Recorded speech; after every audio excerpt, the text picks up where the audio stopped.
As we've at this point completed the back end of the construction on this, all the good stuff, the details and everything are yet to be added. This is the shell, but we're going to go over a couple things. And remember, it doesn't matter if you're running HO scale or N scale or whatever scale you are.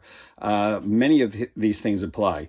Now you'll notice here we're using basically laser cut windows, and you will find those predominantly in N scale and O scale buildings because there's such a limited amount of plastic available.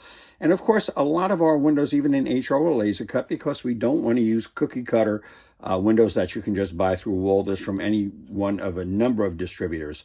They take a little bit more work, but they provide some unique architectural elements to a structure, and especially with freight doors, we like going there. Now, the windows do take a little time, but what we wanted to point out here was, for instance, the Rafter Tails. You can space them out the way they're cut. You can space them out that they'll stick way out from the building or be recessed into the building like we have here just a little bit. I prefer normally to overexpose a rafter tail. And after the roofs are installed, I'll take a pair of cuticle scissors and trim them to length. But the thing of it is they add so much great detail, even in N scale, and certainly even more in larger scale kits. As we flip around the building, you'll see that the windows have all been installed. Let me just try to get a little less glare on this. And you'll see the frames, but you won't see the frames over here because this is the back shed.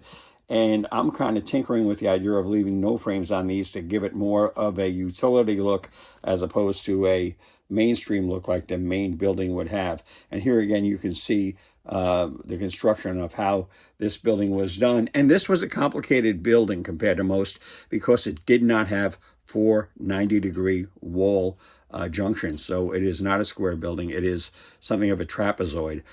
Keep in mind that we use Titebond glue for this. And you could use Elmer's, any kind of yellow glue. Try to stay away from white glue. There are options, and most of you have tried most of them, I'm sure. Even the sign in this building, which is paper, was applied with yellow glue. It could have been applied with white glue in this case. So just a quick look at where we're at in this build, but keep in mind what we do here is applicable towards every scale. So don't let this put you off because you may not have this building or you may not model, in this case, an N scale, which is the more demanding of all the scales when it comes to fitment and making sure everything goes together just perfect. So there you have it at this point of the Jefferies Point building in N scale.